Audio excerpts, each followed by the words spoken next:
What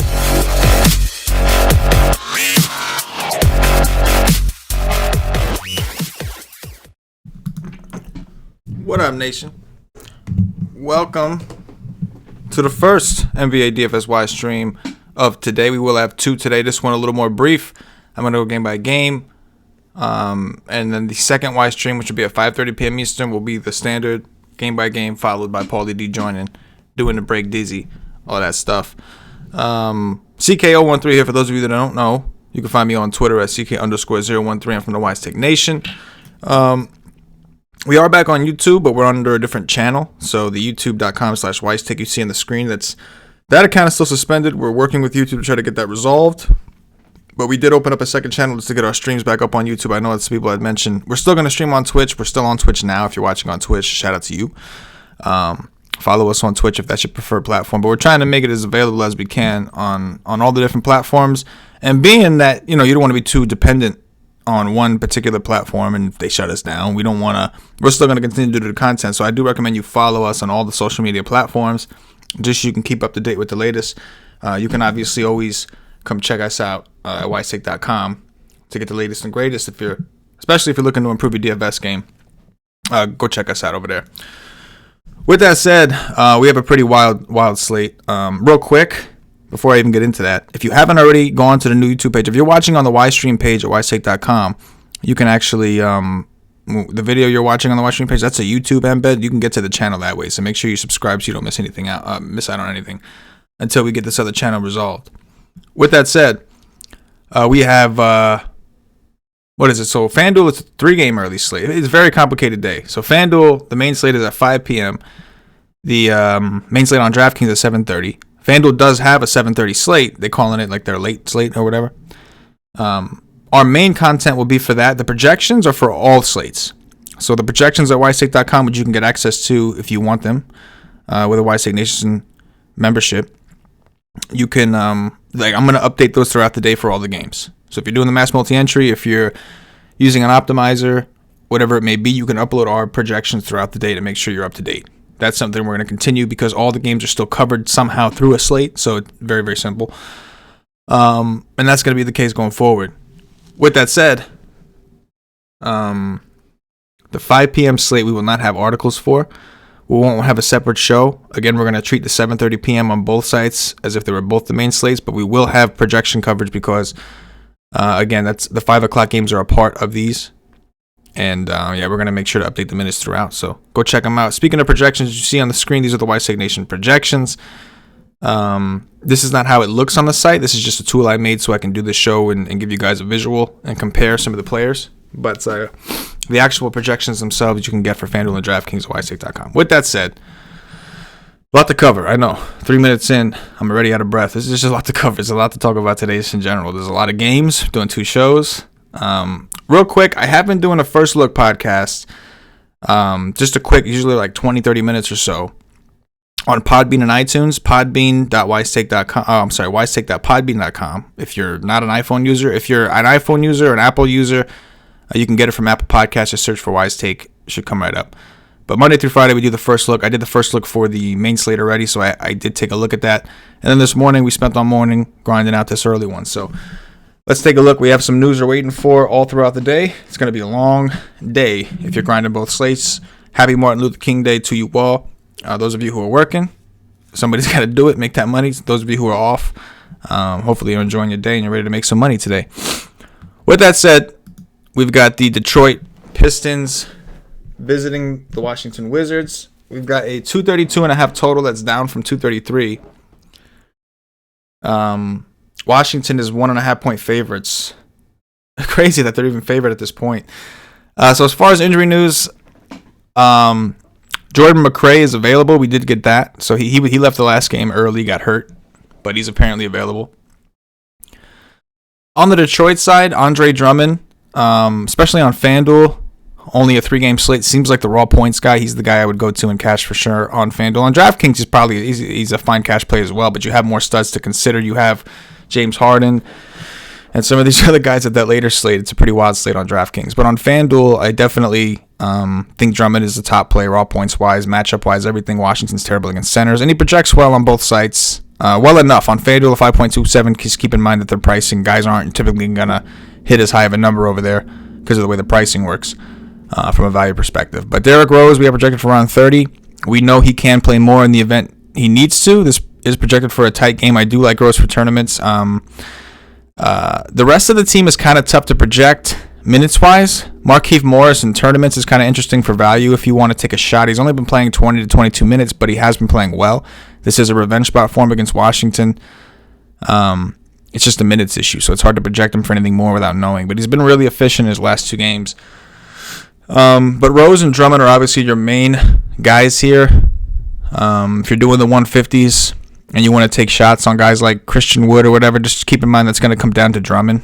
What kind of foul trouble he's in, what kind of minutes he's playing, how he's playing. But the optimal here is Drummond, I think, and Rose I think is fine for tournaments. The price I don't love for cash, but I think it's fine for tournaments. He could get a bump depending on the status of Kyrie Irving. So we'll get to Philly a little bit later, but Philly's very softly priced. We'll get into that in a second, but you can see the rest. Nobody really standing out a ton. Sekau Dambuya is certainly an option. We know he's playing big minutes. I'm not sure how Markieff Morris, what their plan is with him, if they're going to slowly increase him, and how that affects Dambuya. But for now, obviously, Drummond is the main one, and again, the one I would start with in cash, especially on FanDuel. Going over to the Washington Wizards side of the ball. Again, another team that's kind of tough to predict. Thomas Bryant's been very, very limited, very attractive price, but again, he's just been really limited. I do think that I have to update this in a sec, but Anges Pasinkis was just ruled out, I believe. So they are going to need more center minutes covered. I would think that Mahinmi picks up a bulk of them. But if you think that Bryant is at that point where they could push him, he's coming back from what, a fracture or something?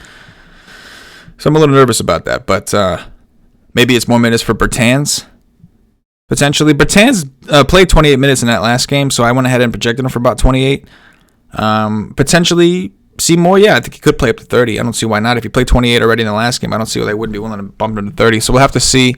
I'll take a look at it a little bit later when we get through this breakdown and try to make an update to it. But, yeah, I think Bertans is kind of interesting against Detroit. We know when he's got massive upside. Isaiah Thomas continues to be extremely cheap. I don't mind him as a value play, but you're going to continue to get the volatility from him. He has been playing very well. And again, Mahinmi, we may have to project a little bit higher here at center with Pasinkis out. Those 14 minutes have to go somewhere, so I think we'll give it a little bit to him, a little bit to Bertans, kind of see where it goes. Bradley Beal would be an awesome play today if we knew he wasn't limited. The last game they played, I believe, was a blowout. Just double check here. I don't want to be sharing nonsense with y'all. Looked at all this shit, but again, there's so many fucking games. Yeah, to be honest, we probably have Bradley Beal projected too high. I mean, he played 23 minutes against Toronto. That was a massive blowout. 27 and 27 the two before that. So we haven't seen him play 30 minutes yet or come close. He's recently voiced his frustration with losing. I know he's done that. But projecting him for 31 is probably a little too aggressive. I think I was being optimistic that they push him a little bit more, but after, touching base with it, after going through all the games and coming back to this one, maybe it's a little aggressive. Might have to lower him a little bit there. But it's a shame because if he was getting full minutes, this is a great matchup for him. Wings have done well against Detroit, and the price is great on both sides. Troy Brown did benefit, I think, from McRae's absence. Had a really good game last time out, but again, it's hard to project him for anything more because now it's getting crowded again. Ish Smith, he played in the blowout, got 30-something minutes and smashed. I mean, I think he's reachable on FanDuel, but again, the minutes have been so up and down, so inconsistent with these guys, and if Beal can play a little bit more, curious to see how that affects the guard rotation. There could, especially with McRae being available. McRae, we could probably bump his minutes up to 25, which will help him out on DraftKings for sure at 4,900. Not a bad idea, I don't think. So we'll adjust that. We'll adjust that a little bit. See if we can do it now real quick. Why not?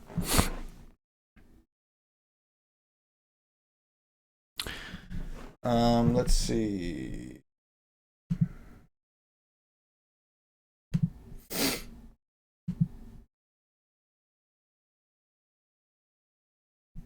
We're going to update this now.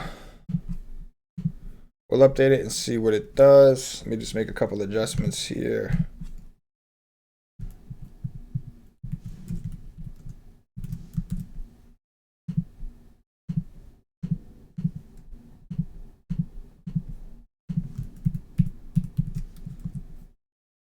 Salaries.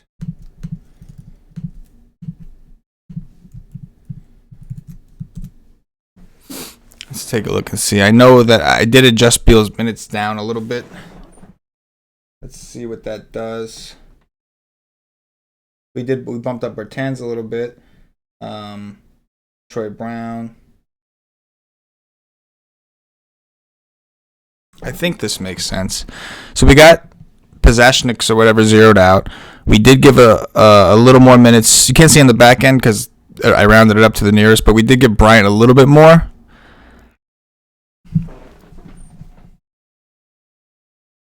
I don't know. I'm probably going to lower that to say 21. Unless you guys heard it, I looked around. I didn't see anything about the status of them like willing to play Bryant more. I think that was a little too aggressive, but again, I think Mahinmi could benefit a little bit.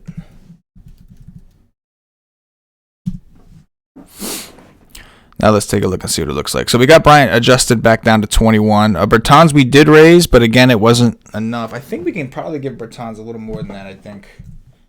Should we bump Bertans up to the 30? Because again, that's a guy that they can play at center. See what difference it makes. Bryant's ballots out. IT's 2's minutes we adjusted down a little. I think that makes sense. Mahinmi's in there. Still not looking phenomenal. We did lower Beal enough.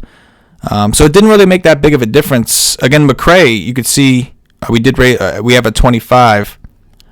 I think that's a fairly safe starting point. So on DraftKings, it's not terrible. We know he's got upside. But the Detroit side was a lot more easy to project. The Detroit side is, I think, where you're sticking with in cash. Wouldn't come to these guys. Let's go to the next game. We've got the Toronto Raptors and the Atlanta Hawks. Pull up Toronto up in here.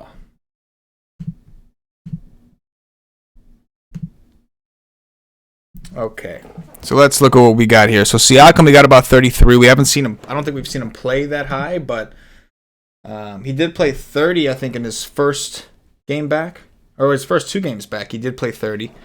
Played 25 against Washington in a blowout. Played 24 against Minnesota, another blowout. Well, it ended in a 10-point game, but I don't think it was as close. Maybe this is a little aggressive. We'll probably lower him a little bit. Let's take a look at Toronto.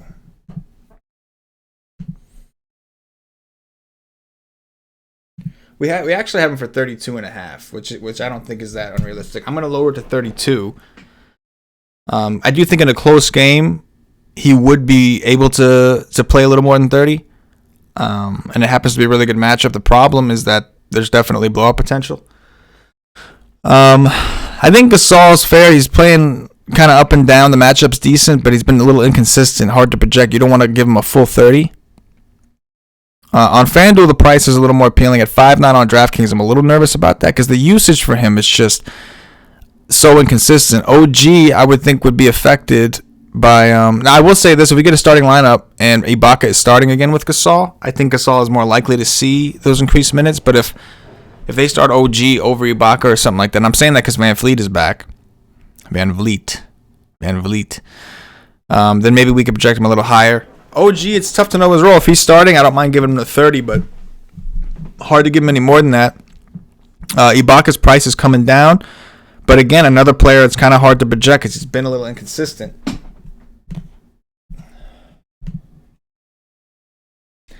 I mean, we could probably put him at 26, see if that helps. I think that'll help his FanDuel price out. I don't think it's going to help much for his DraftKings. We'll see what that does. But we did put him up to 26 minutes. He was at 24.5, so you're going to see, should see a decent jump in his raw projection at least. There you go, 5.07 on FanDuel, not bad. Still not enough though. Van Vliet is the interesting one. We got him projected for 30 because his first game back, I think that's what he played. Played 28 in his first game back. He missed some time. Didn't play since the 4th. And then again on the 18th. So I think that 30 is a comfortable projection. It was a blowout. Maybe they didn't need him as much in that game. He was really efficient too, but he looked like he was picking up right where he left off. For tournaments, he's interesting. And in cash games, you have Dinwiddie that's similarly priced at a similar position. So his role just seems a little more solidified in terms of the minute he's been playing big minutes, even with Kyrie back. And now we got Kyrie questionable, so something I have to keep an eye on. But in tournaments as a pivot, I don't mind Van Fleet. He's got the upside. It's a phenomenal matchup. And there's a possibility he does play more than 30 if the game calls for it. Kyle Lowry, we've been projecting for like 40 minutes every day with Van Fleet out. Now that he's back, I did bring it down a little bit. And part of that is because it looks like, I mean, again, it's hard to gauge because there have been blowouts, but his minutes over the last 3 games was 33, 22, and 28. Now, Washington and OKC, those 2 games, he had 4 fouls each. That was the 33 and the 22. And then Minnesota, again, 28 minutes. They all kind of played lower minutes. He played well. He played really well. 10 for 17. 5 for 8 from 3 from Lowry. You don't see that very often. But we've seen point guards just destroy Minnesota lately anyway. So maybe there's some room. Maybe we can go up to 35. I don't think it's going to do a ton for him. On FanDuel, obviously on a 3-game slate, maybe that might get you a little more of him. But you can see he's not really projecting well on either side regardless. And I don't feel comfortable giving him those 40-minute projections anymore now that the team's getting healthier. Going down to Atlanta, we've got not a ton that we love. Trae Young, 9,500. I can get down with that. I don't mind him. Toronto, a little bit better of a defensive team, especially as they're getting healthy. But we've got him projected for 36. There was a time where I projected him for 38, 39. But with Jeff Teague there, I'm wondering if he's there so that Trae Young doesn't have to play 40 minutes a game. But even at 36 on DraftKings, he's reachable. On FanDuel at 10-3, a little more expensive. But to be honest, his skill set between the 3-pointers and the double-double potential better suits DraftKings anyway. So I think if you're playing both sides, if you want to play him, you probably want to play him more over there. Kevin Huerter's been playing awesome, man. He's been great. We got him projected for 33. On FanDuel, the price is pretty solid. I don't have much to say bad about it. I mean, the dude's been awesome. He's been great. Again, curious to see if Jeff Teague affects him at all and his usage, at least when he's on the second unit without Trae Young and those guys. But Huerter's playing big minutes. He's definitely earned it. He's played well. John Collins, he's not playing more than 30, man. He's playing like 28, 29. It's frustrating as all hell. This is a guy that if he was getting 31 to 33, he could smash every night. He's just not quite getting it. He can still smash. He's still within reach. 7-3 on DraftKings is probably too cheap. But with Gasol back, I will say that Toronto is a lot tougher against bigs with Gasol back. He's just a big dude. Ibaka is not, Collins, Gasol a little bit bigger. So I'm cool with it for tournaments. But nothing here that I love though from the Atlanta side. Nothing that's like, oh, I love it. Gotta have it. Next up, we got Philadelphia and Brooklyn. We got some injury news here we're waiting for that's pretty important. And if you're playing on FanDuel, we are praying that we get this information.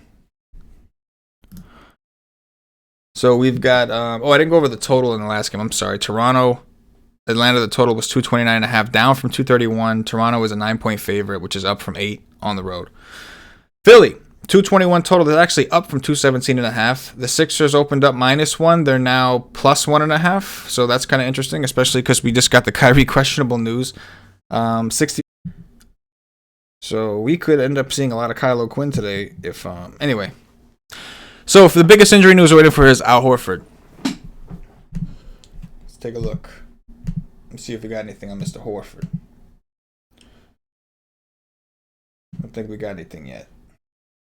He's got a left hand sprain, but it's his non-shooting hand. He was feeling very sore after the game. There's a chance he'll be joining Joel Embiid on the sideline. Okay, so game time decision is what we have. They gave us that was Al Horford, a game time decision. That's the update we got, ladies and gentlemen. We do know Norv Pele is ruled out. So that's pretty big on this team. If Horford is out, I'm going to take a look at what that would do from a usage perspective as we do this. Because they're already missing Embiid, right? And now we know that they just ruled out Pele. who we had projected for about 13 minutes with Horford in the game. So Kyle O'Quinn, 3,500 at center on DraftKings, 4K at center on FanDuel. That's a situation we're going to want to pay attention to, especially against Brooklyn.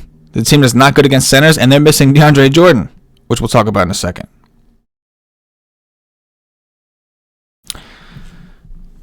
The hell is going on with Brooklyn here?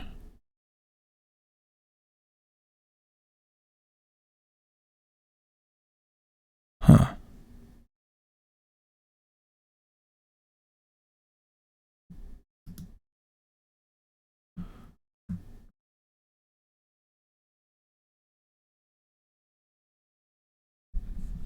Give me 1 second here to figure out why this shit is happening.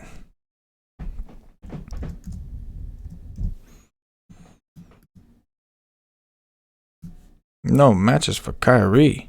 Hold up.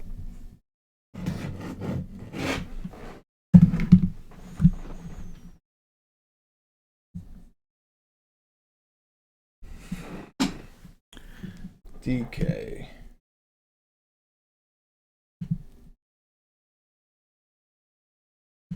Oh, I made a mistake. 172. 1 sec, guys. Let's do a little bit of this.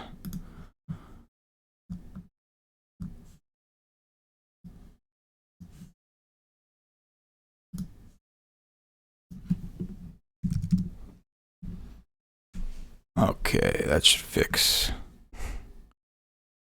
everything here. There we go. Boom. Bang-a-langin'. All right. So going back to the Sixers side, I said to fix it. It was bothering me, guys. I'm sorry about that. Anyway, so yeah, we were looking up the usage and what impact Al Horford's absence would have. So we are going to the Philadelphia 76ers. Take off Al Horford, take off Embiid. I don't think it really matters a ton with Pelly, but we'll take him off. So if Al Horford does miss, Tobias Harris, 25.1% usage rate with a 1.16 fantasy point per minute. Josh Richardson, 27.9% usage. These are all limited samples, of course, so nothing too crazy. Richardson sees a big increase for sure. Again, the sample's small, so it shows Simmons with a decrease. But I don't know how much I'd look into that, being that we're talking about a 109-minute sample with Horford off the court and him on. I don't know. But regardless, it's a situation we're going to want to pay attention to, especially like Tobias Harris on FanDuel already looks like a solid option, and I'd probably go there and cash regardless on FanDuel at 66. So I'm definitely going to be a little bit more interested. I would raise his minutes up even higher, which would make him a virtual lock, I think, on FanDuel as far as the projections go. And I think it would be enough. I'd want to put him to a point enough to where we get some on DraftKings. Maybe we raise his minutes to like 37 to 38, so that he'd start popping a little bit more on DraftKings. Simmons, we already have him for 41 minutes. I mean, I'd raise him a little bit, maybe up to 41, which would certainly help get you more of him. Richardson, I would probably raise up to around 36. We want to give increases to all these guys. And then Kyle O'Quinn becomes a phenomenal value play, I think, at that point, with Pelly out and no real big behind him. Maybe Jonah Bolden gets some run as well. Those two guys. Assuming Bolden is with the team, I'm assuming he is. Assuming. You son of a bitch. Hold on. Every time I see a little thing with this, it drives me crazy. And there's so many fucking games. It's more than usual. And like stupid shit like this happens where I gotta just drag it down. I hate that shit. It drives me fucking crazy. Welcome back to YouTube, right? I'm about to get flagged again. All right, anyway. So yeah, very interested in the Philly side already, but we'll be even more interested. Now, let me not lie. If Horford's in, I like Tobias on FanDuel, but on DraftKings, Simmons is probably the main one because Horford, even though it's a phenomenal matchup, I can't project him more than like 30. I just don't see him playing more than 33. Maybe I'd give him 34 for the boosted matchup if we wanted to, but I wouldn't change much because of his price. So I'm really hoping Horford's out and we could load up on these Sixers and get some Kyle O'Quinn action, which on DraftKings could be big because that's going to allow you to get more James Hardens and all the other studs. On the Sixers side, they're very underpriced already. So we know that, what's his name? Wilson Chandler's out. He's going to be out for a little bit. DeAndre Jordan is out. Kyrie Irving is now questionable. If Kyrie Irving plays, I have him as like the best play on the slate at his price, and I agree with it. He played 37 minutes last time against Philly too. Didn't play particularly well, or as well as he could have. But I would be more than willing to go back to him at these prices, 8,300 and 7,800.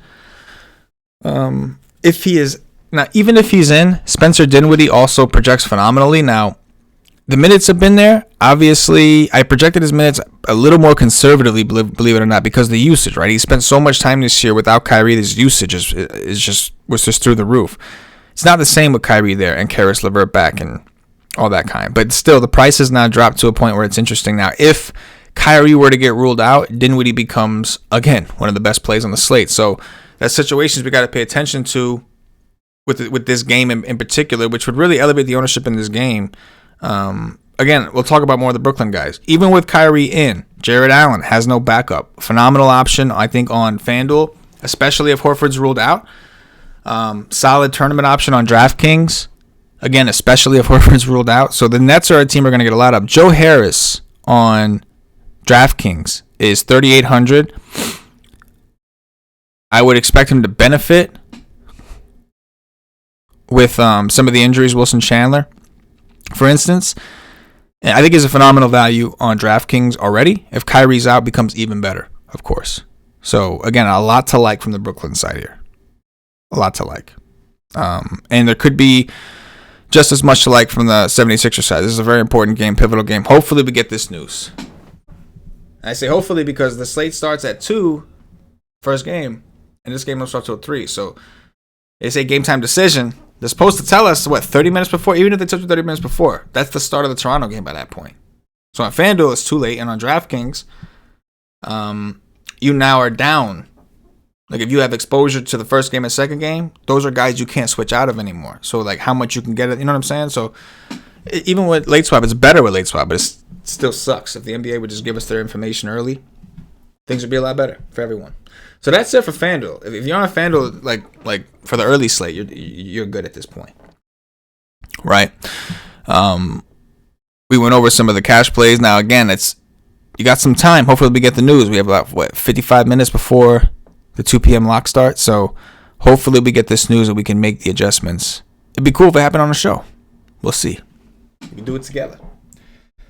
Then we jump right to the 5 o'clock game. So on FanDuel, this is a whole separate slate. DraftKings has one as well. Again, the projections have to be maintained because this bleeds into DraftKings. The 2 o'clock early slate bleeds into it. So we're going to take it from here, starting with the Sacramento Kings and the Miami Heat.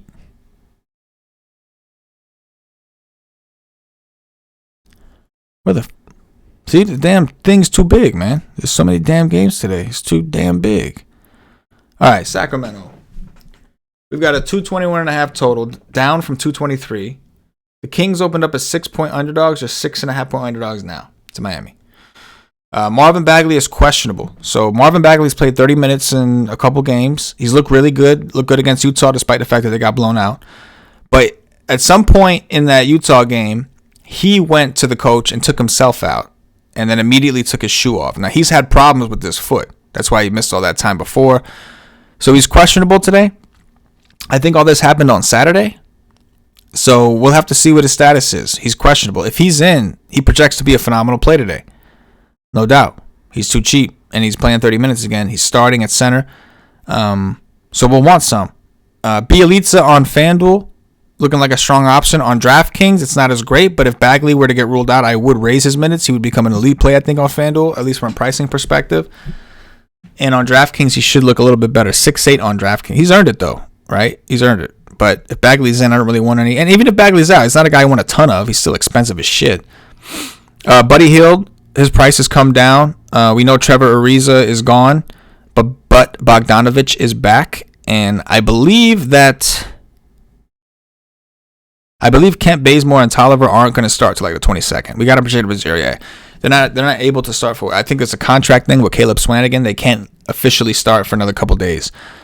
So they're going to be a little thin still.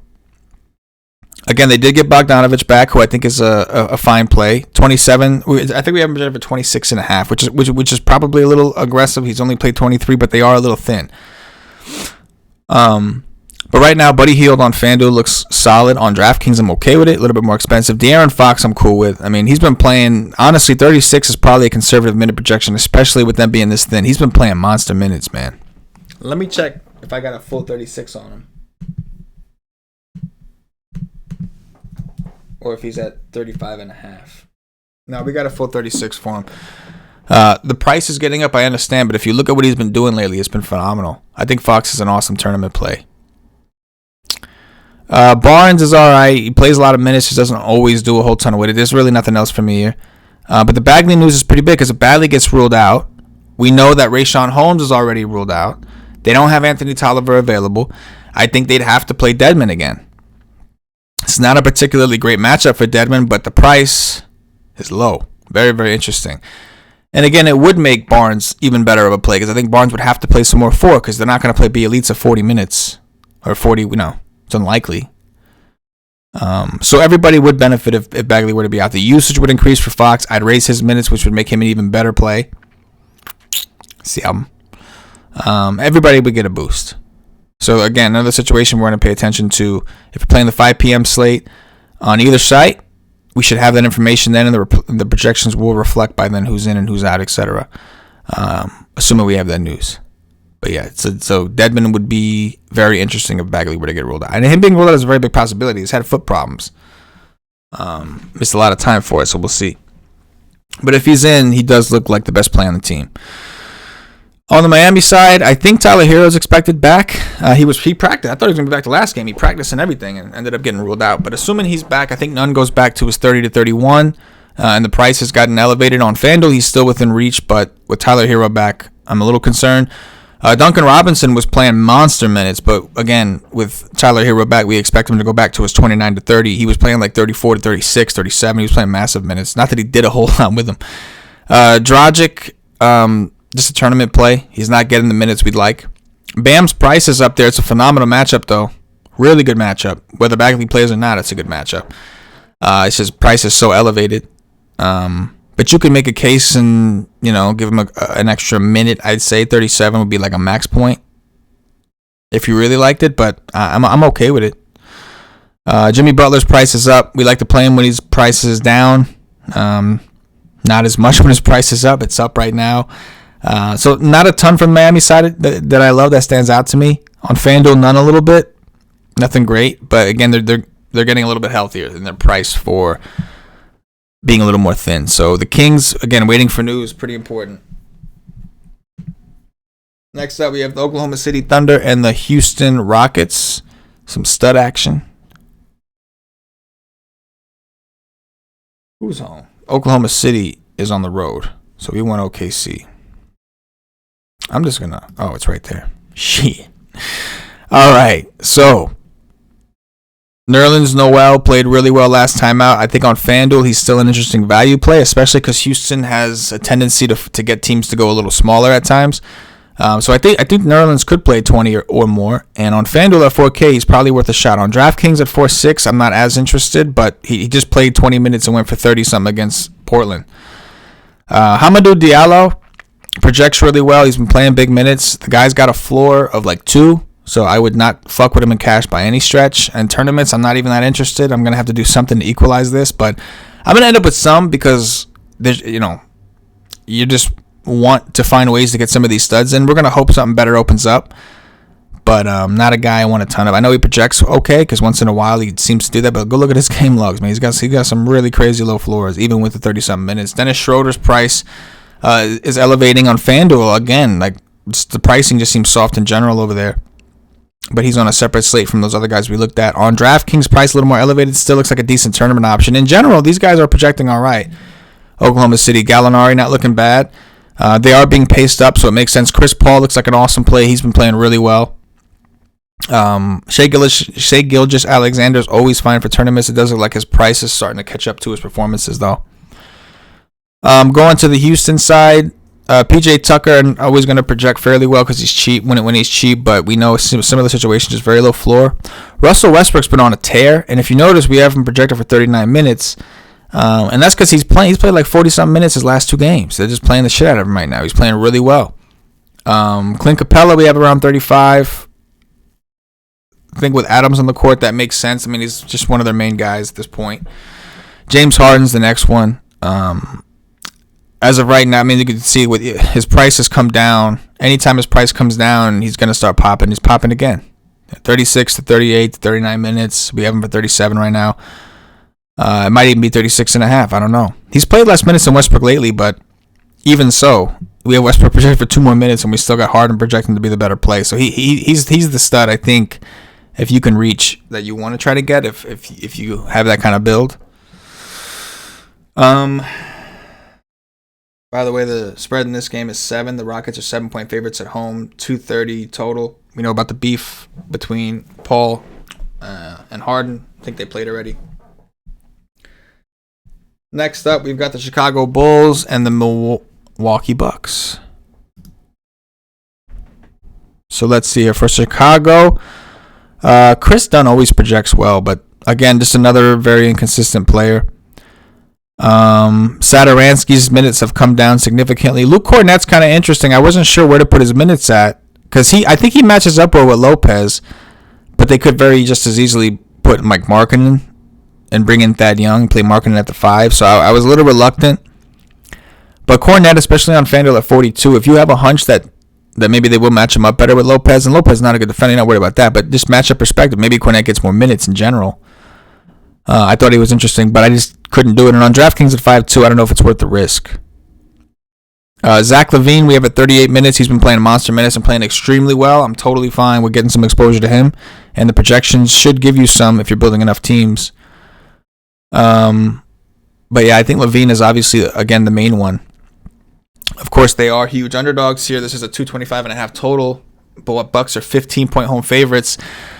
Brook Lopez, I do like on DraftKings at 46. I don't mind him on FanDuel, but obviously it's a more competitive position. Centers haven't done as well against the Bulls lately. Paulie D's been on to that, and he's been right. But Brook Lopez in general, just his style of play. I mean, 4,600, and the usage he's getting a lot of blocks over his last couple games. So yeah, 4,600, I think that's just too cheap. Bledsoe looks decent, but we know the minute projection on FanDuel is probably too cheap for Bledsoe. 5,600 is just too cheap for Bledsoe.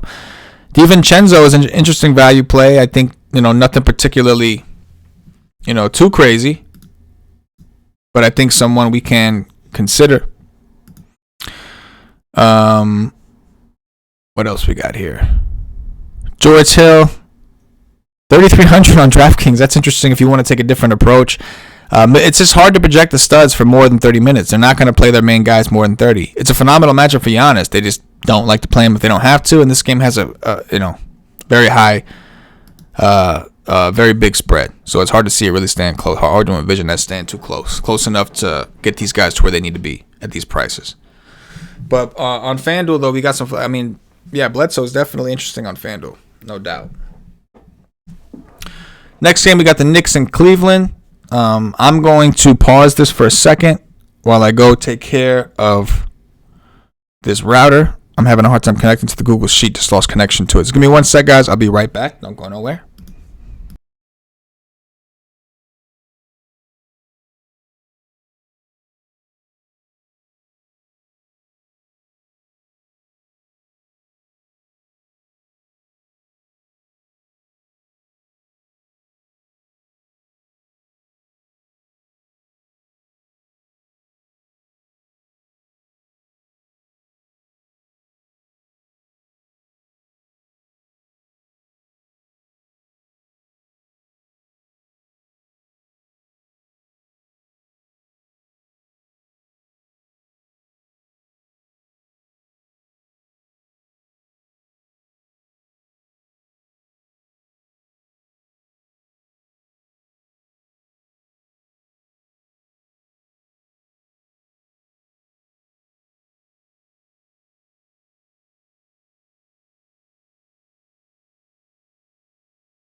And we're back. Sorry about that.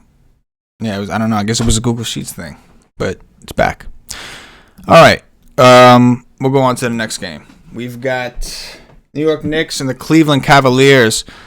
Another pretty good game. I can sort of see why FanDuel made the 5 p.m. the main slate, because as a slate, it's actually pretty solid, so I understand that. Let me see. Here we are, Knicks. All right, looking at the Knicks, we've got Marcus Morris projecting to be one of the elite plays on the slate, and I agree with it. He's playing, I think 34 is a little aggressive, but I think the minimum he'll play in a close game is 33, and I don't see how this game isn't close against Cleveland. Both of these teams are terrible. So I do like Marcus Morris a lot. We know the usage is there. We know he takes shots. Reggie Bullock, considering, also keep in mind RJ Barrett is out, which is solidifying the minutes for some of these guys. Like Reggie Bullock, who was okay. I'm always reluctant to go heavy on Bullock. If you're going to do it, I think 4K on FanDuel makes more sense than the 4-4 on DraftKings, but I don't mind it, and he's going to take threes, and you get the extra points for threes over there, so I'm okay with it. I do like Elf Payton quite a bit against Cleveland. Cleveland's always been a good matchup for point guards. Elf Payton, I think with RJ Barrett out, his minutes are a little more solidified. Not that he's going to play 35 usually, but the 31, I think 30 to 31 is pretty solid, assuming the game's competitive as it should be. Mitchell Robinson has been playing better lately. It's hard to project him for enough minutes to really make him pop, but on FanDuel at 5.8, it's not bad. 5.8 being the value rating, not the price. He's 4,900. And Cleveland's been an awesome matchup for centers. Centers have just done the dirty to Cleveland, no doubt. So I don't mind taking the shots in tournaments. Julius Randle, I think, is solid. It's hard to reach him on FanDuel at his price. Even on DraftKings, kind of hard to reach him. But if you wanted to force him in because of the matchup, I think it's a fine situation. His usages look good. And again, with RJ Barrett out, we're going to have to see the rest of the starters kind of pick it up a little bit. That's pretty much it. I'm not really interested in taking too many of it. The other guys are just too tough for me to project. But Marcus Morris and Elf are the two standouts. Tristan Thompson looks like a decent option on FanDuel at 5,700. Larry Nance has been playing like 24 minutes the last two games, even with these guys all playing. So he's an interesting value play if you want to get a little dirty. Cheap on both sites. Kevin Love on FanDuel looks pretty solid. On DraftKings, a little expensive. I'd probably go to Randall at that point, or maybe even Siakam. But Kevin Love on FanDuel at 69 is not bad. Sexton's price has come down a little bit. He's played pretty well. This is another decent matchup when Elf was on the court. Maybe not as good when Nitty is out there. But, yeah, I think, like, Thompson on FanDuel. Like, it seems like Cleveland more so on FanDuel. And the Knicks on both. The Knicks are the team I want. If I'm coming here, if I had to pick one, I'm more likely to play more Knicks, I think, over here. This game has a 223 total. And Cleveland's actually favored by 1. I might have to lay a bet on the Knicks, man. 70% of the bets on Cleveland. Let me see if that's right. Hold on. I'm gonna check another source. Hang tight. NBA.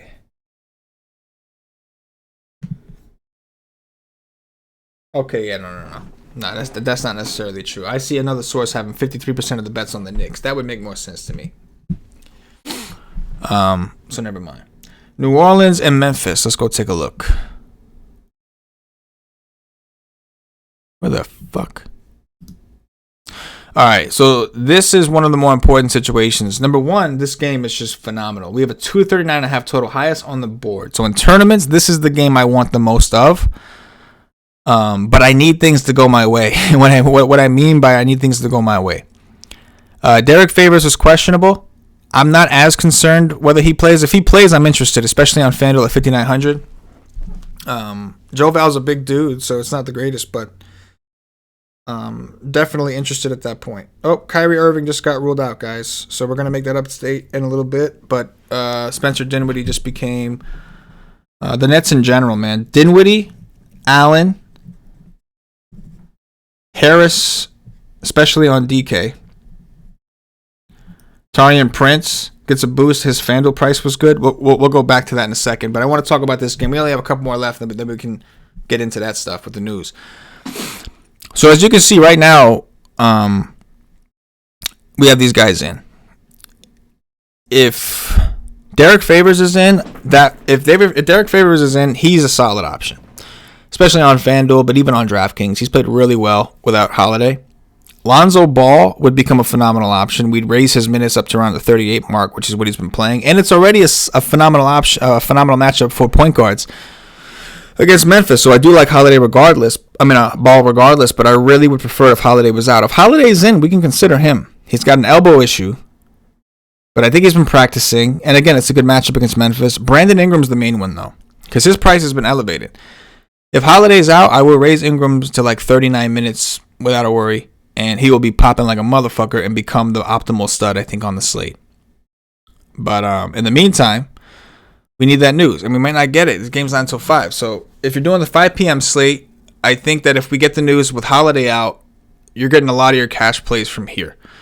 Lonzo Ball, for sure. Brandon Ingram, for sure. I think Josh Hart, for a value we can consider, although on FanDuel, Redick is right there, and he's probable to play. If Favors is out, we have to look at Okafor for value. We have to look at Jackson Hayes for value. Is Okafor out?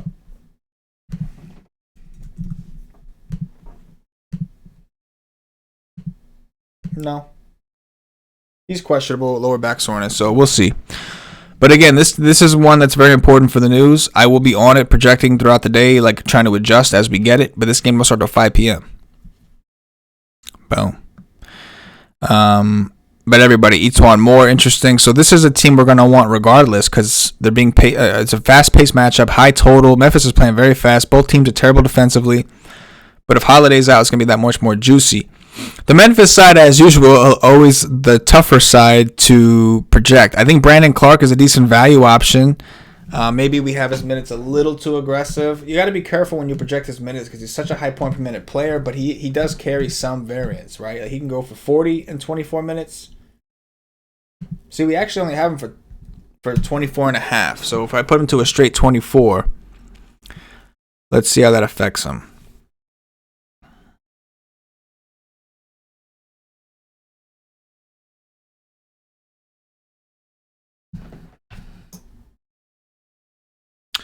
Looks like Al Horford is available, so we're not getting the Kyle O'Quinn madness.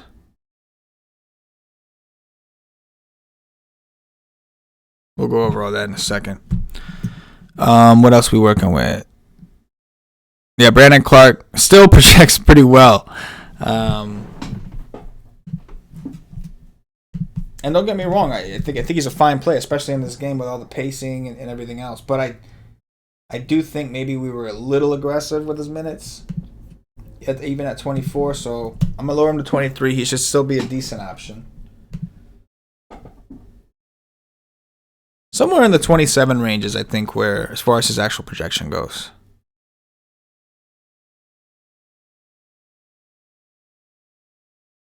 There we go, 27.31. That's a little bit more reasonable. It's a good matchup, but not a guy that I want to end up necessarily in my core if there's going to be other value that's going to open. If that makes sense.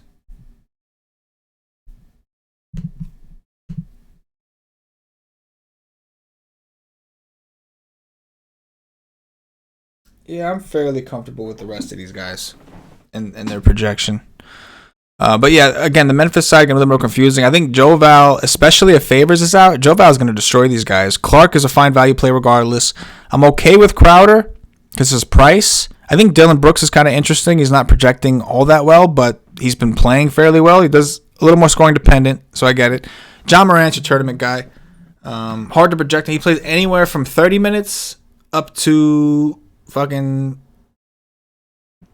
anywhere from like 30 minutes up to fucking 38 we've seen him play, and it's just hard to gauge. What do we have him for? 34, which is I think fairly aggressive. Hard to reach in that situation. You'd have to give him a boost if you want to get a little more in, for sure.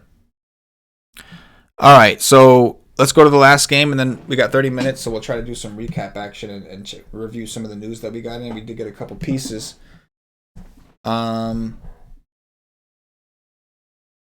Let's go back to it. We've got last game Orlando and Charlotte.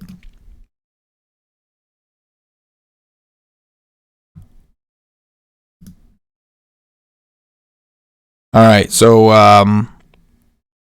Markelle Fultz, I think on FanDuel has a very fair price. Playing 33 to 34 minutes right now with no Augustine. Michael Carter-Williams is back, but he only played like 15 or 16. I wouldn't anticipate them. He missed a lot of time. I just don't see them rushing him back to play a ton more. So I think Fultz's minutes are fine. On DraftKings, a 63 price tag, it's more of a tournament thing. You'd have to force him in. But on FanDuel, 5,400, it's interesting. Aaron Gordon, also on FanDuel, looks strong, 5,500. We know that they're a little more thin. I think Evan Fournier on both sides is a solid option. Vooch has a very phenomenal matchup. He hasn't actually done well against Charlotte for whatever reason, but it is a good matchup on paper. Maybe the price doesn't justify where he's at.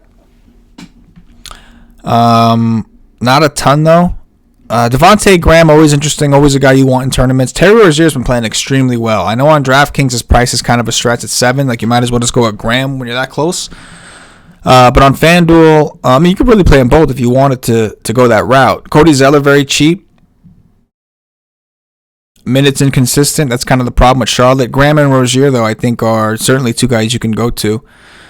This is a game that it's got a 207.5 total, lowest on the slate. Both these teams play slow, but especially right now with Isaac out and I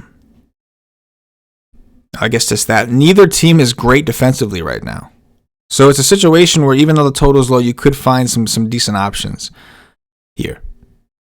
With that said, let's go ahead and go back to the Brooklyn situation and let's take a look at what we do now. I'm going to make some updates. Hang tight. Don't mind me. We got some news action. I'm going to make some updates to these projections. So we're not changing anything for Philly. Again, Simmons and Tobias are the main two I want. Horford's got a phenomenal matchup. I just don't love the price. But Horford's matchup is, Brooklyn. And especially with no DeAndre Jordan. I'm good with it.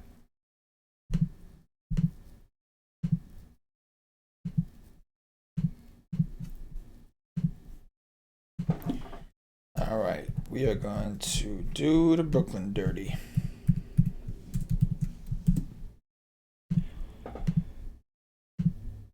If you guys have questions, I'll take a look at the Ystream chat in a second for WiseTake Nation subscribers. If we have time, I'll answer the rest. But for now, I'm gonna make it a priority for the nation because we do it for the nation. Oh boy, it should be fun now. All right, so Kyrie Irving out. We have Dinwiddie. We gave him the 34. He was already projecting well. He's gonna pop like a motherfucker. Jared Allen. I don't know why he's coming in low. Taurean Prince. Karis LeVert. I do think we can give Karis LeVert more. I think Karis LeVert will play more. He's been back for a little bit now. That could be interesting. All right, so let's look at some of these changes. So you can see Jared Allen looking phenomenal at 31 minutes on FanDuel, looking solid on DraftKings as well. Spencer Dinwiddie, again, I think becomes one of the more optimal plays on the slate. He's going to be the chalk. Make no mistake about it. He's going to be the chalk. Be ready for that. But for good reason. Joe Harris becomes a phenomenal value play. We gave him a little bit of a minute increase as well. And now Karis LeVert is in the picture at 27.5 minutes, rounding up to 28. Certainly interesting. Nicholas Claxton, I didn't really talk much about him. I would assume he gets some run here as the backup center. Very cheap if you want to take a dart, but you can see I think Allen plays the majority of those minutes. Taurean Prince on FanDuel, 4,600. We talked about him, gave him a slight minute increase. But remember the usage of all these guys. Kyrie Irving's a massive usage player, so I definitely think these guys are heavily in play. Garrett Temple popping all of a sudden. Looking like a strong value option. Let's take a look into Temple for a second.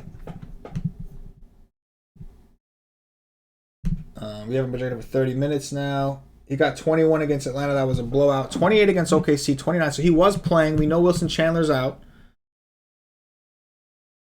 I don't hate it.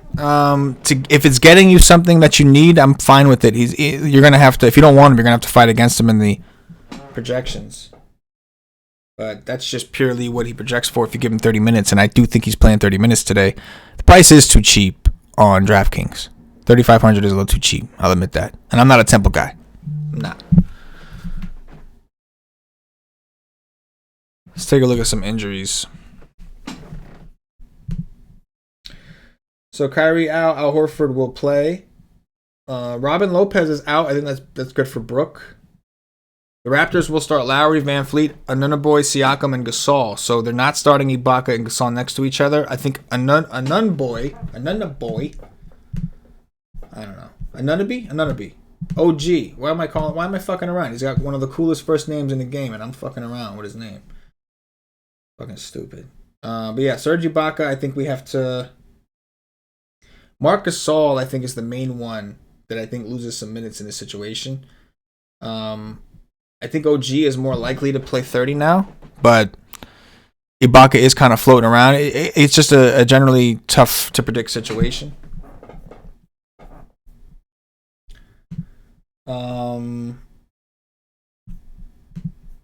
Lopez news just came out, so we'll give that a second to resonate.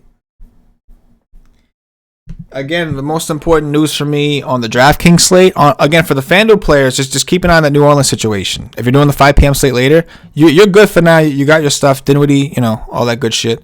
I got to update my article real quick for those subscribed at WiseTake.com. So no more Kyrie Irving. Going to eliminate him. Dinwiddie becomes the option.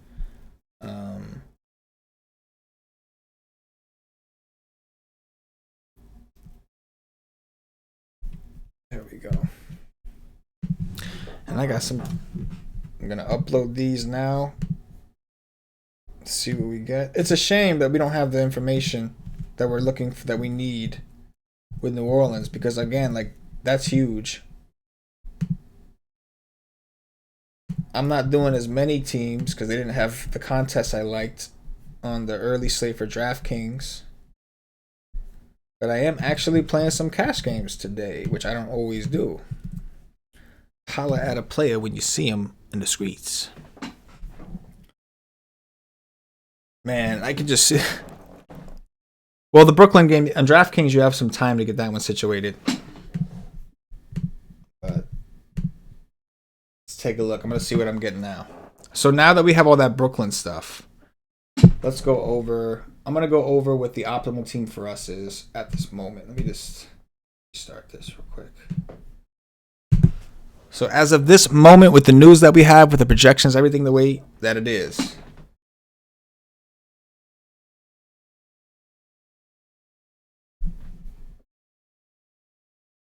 Give me 1 second.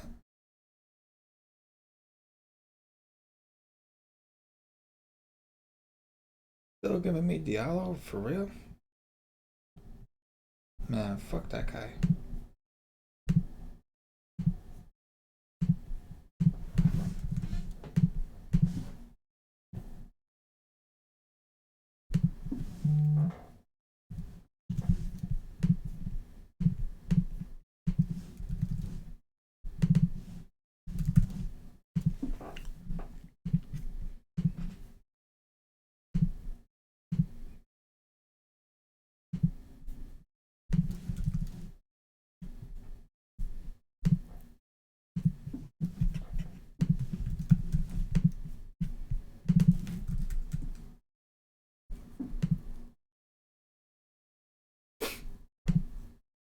Let's try this again.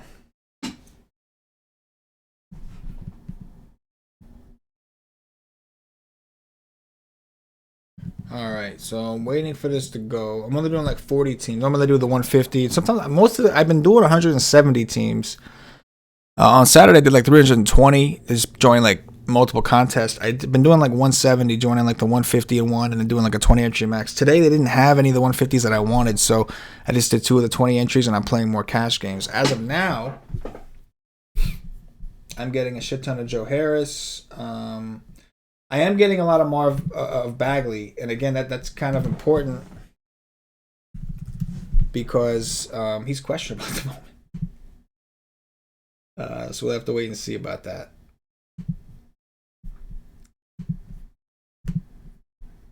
Let me sec here. Nope, not Brooklyn. Shit. Milwaukee.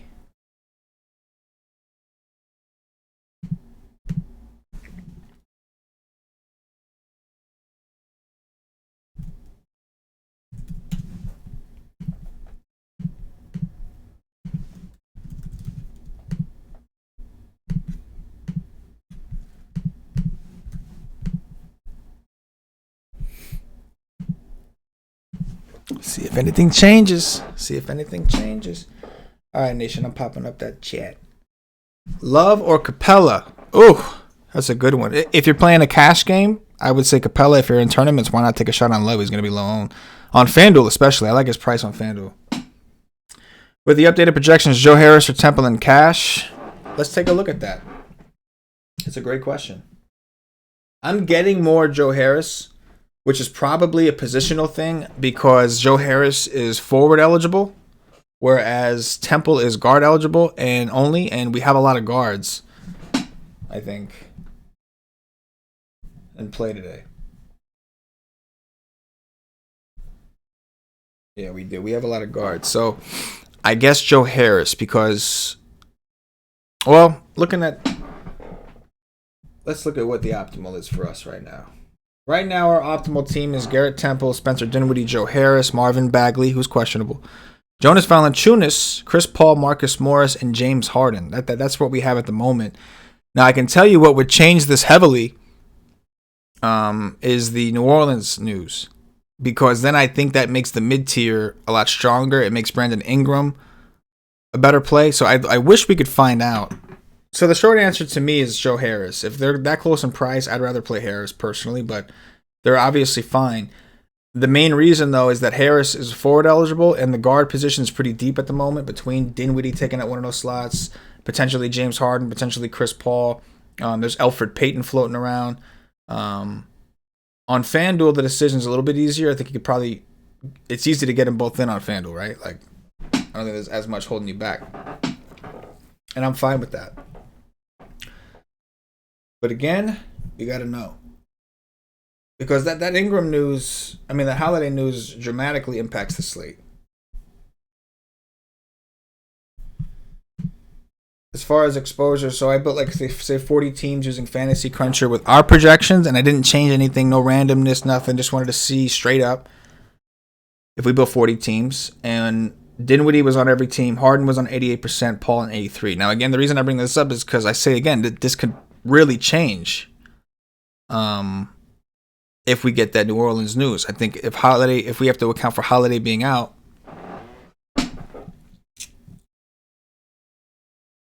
Yeah,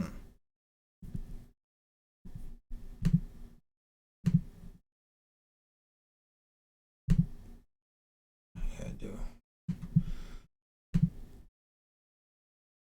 The good news is on DraftKings we can pivot because like Lonzo Ball, Ingram, those are players I would want to play in cash on this slate. On FanDuel, you're good. Slate's over. Yours a little easier. On DraftKings, I think I'm more interested. Outside of the Philly guys, I'm more interested in the later games, so I'm probably going to just not get too much exposure to these early ones.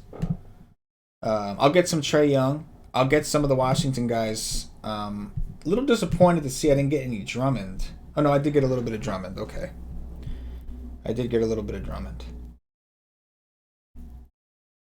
Let's see where you can get left hanging without knowing. Like, right now, I've got 68% Bagley. Again, with no caps. But if he gets ruled out, that's a lot of centers I have to fill, right? Derek Favors is 30. I have 35%. He's questionable. If he gets ruled out, that's more I got to fill. But I'm potentially going to lose Andre Drummond, who's one of the best center plays on the slate, if I don't get some now. So that's interesting things to think about. It may lead me to more Brook Lopez. I think Joe Val's the guy that I would end up kind of going heavier on. If I was just like I couldn't get any more Drummond, if I was locked out of that position. There is Vooch and Bam. There are some guys.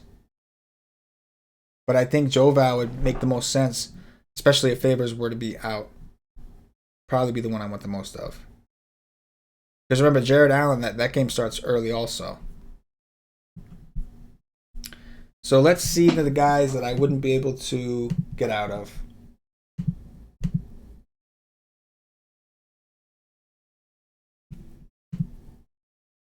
Let's see.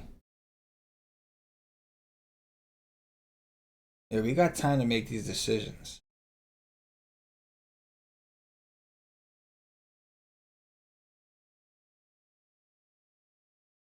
If we got the news early enough, I wonder if we had Ball projected for the 38 minutes, 40 minutes, whatever we're going to give him. Ingram projected for the 38, 39, 40 minutes we're going to give him.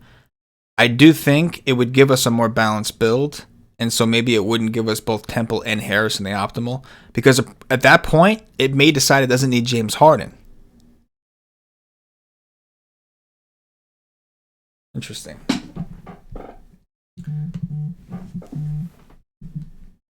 So we've got Detroit and Toronto as the... Really just Detroit that we have to make a decision on. I don't think there was anything from Washington that I felt like over the moon with, but I do think I want a little more Drummond. Detroit.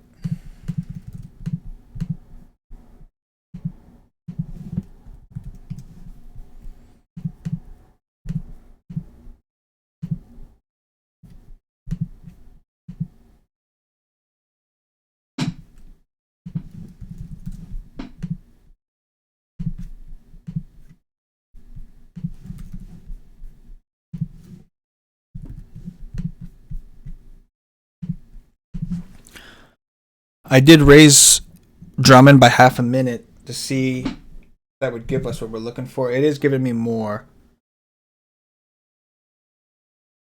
but not too much more, which is kind of where I want to be. I do like Drummond, but I think we have a lot of interesting centers depending on who's playing. I don't like the fact that it's giving me more him.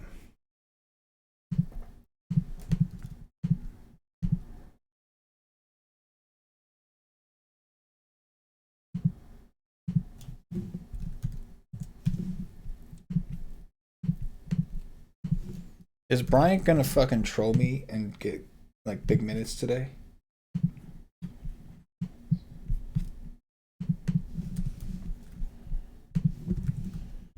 Okay, no, they got him lowered. Okay. Yeah, I'm gonna lower this motherfucker. Yeah, buddy. We got 15 minutes to lock. I'm just making some adjustments real quick.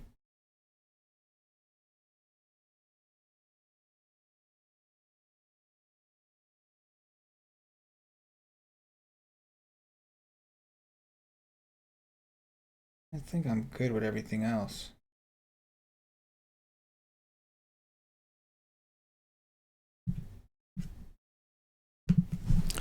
Let's see what we got here.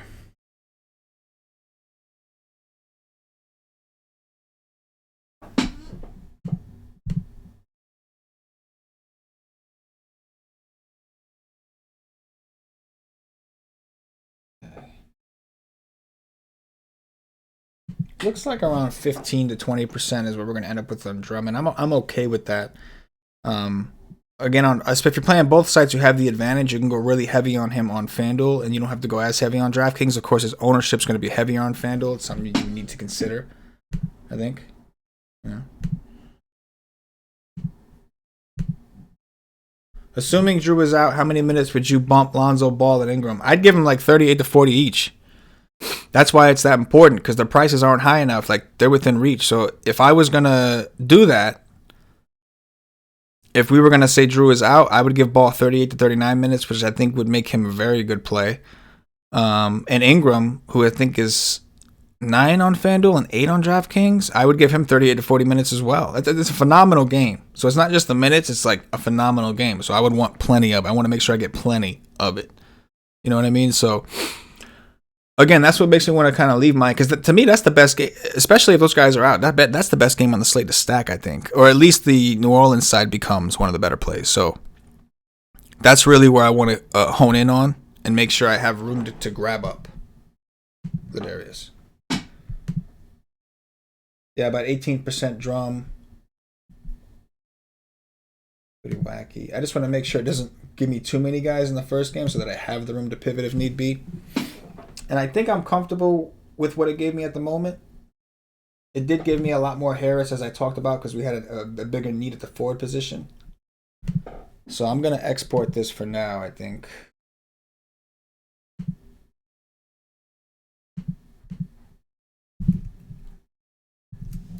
And just be ready to swap when I need to.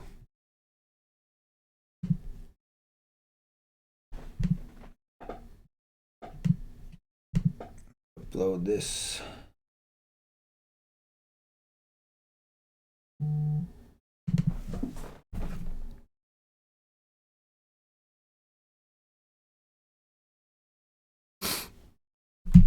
Nothing to report just yet.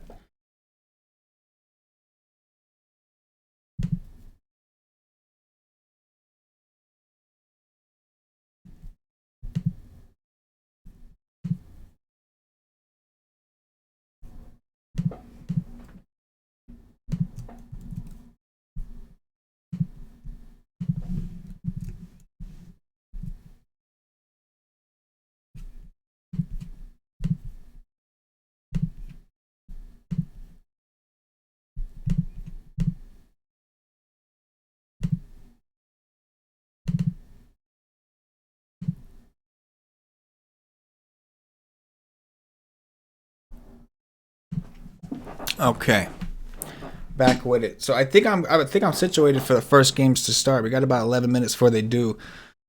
On FanDuel, you're good to go. The Detroit side stood out to me the most with the Philly side. So Detroit and Philly, especially in cash, I think that's where you're heading. I'm sorry, Detroit, Brooklyn, and Philly. Those are the three main ones. Detroit, it's really Drummond. I don't mind Rose. Philly, a lot of optimals there. Dinwiddie. You could look at Temple, look at Harris for value. And then for the Sixers side, with Horford in, it's not as great, but Tobias Harris on FanDuel for sure. Simmons, I think, is fine on both sides as well. They're all in play over there. Brooklyn does play fast and they play slow, play bad defense, so I think that makes sense. But yeah, DraftKings guys, if you're playing this slate, if you're waiting till the 5, that's fine too. But if you're playing this slate, try to get to. I'll try to update the core article as well, since a lot of these games start at 5 for the DraftKings core. If we get the news, so when we get the news, I'll make adjustments. Follow the projections throughout the day. Be ready to late swap if need be. And do the dirty. But appreciate those of you who joined us. I know it's a little bit of a weird show. It's a weird timing. Everything is just out of our routine. You know, we're creatures of habit. We like our routines. I know I do. And this was a little strange. You know what I mean? This was a little strange. But shout out to those of you who are hanging out with us. It's about 10 minutes to lock. We're actually getting a lot of news for later, which is, I'll take any news we can get. Let me just make sure none of it applies. Gary Harris out. Jamal Murray out. That's really it. Robin Lopez, we know, is out, so we have some adjustments to make. Paul Millsap out later as well, so Denver will be short later. But we'll catch you guys at 5:30 p.m. Eastern for the second Wise stream. We'll do the game by game, of course, with the projections first for the first hour. We'll bring Paulie D on, get his thoughts on the slate, talk about cash games, all that good stuff as usual. And for the main slate content, again, the projections are going to update for all the slates throughout the day. For the main slate, the content is going to be for the 7:30 p.m. lock on both sites. That's how we're going to play it. Appreciate you guys as always. I'll check one last time for any questions. I don't see it. I think we're good to go. Make sure you guys subscribe to the new YouTube channel. If you're watching on Twitch, you're good. You can watch on Twitch. We're working on our main channel. The youtube.com/WiseTake is suspended, so we're working on getting that fixed, getting that addressed. Those of you who are watching on YouTube, please hit that like button. We need to rebuild the channel until we get this whole situation cleared out. So appreciate you. For myself, the entire WiseTake Nation, we'll catch you guys later today. I'll have another article out for later, all that good shit. Catch you guys in Slack if you're subscribed to WiseTake.com. For myself, the entire WiseTake Nation, as always, good luck. Yeah.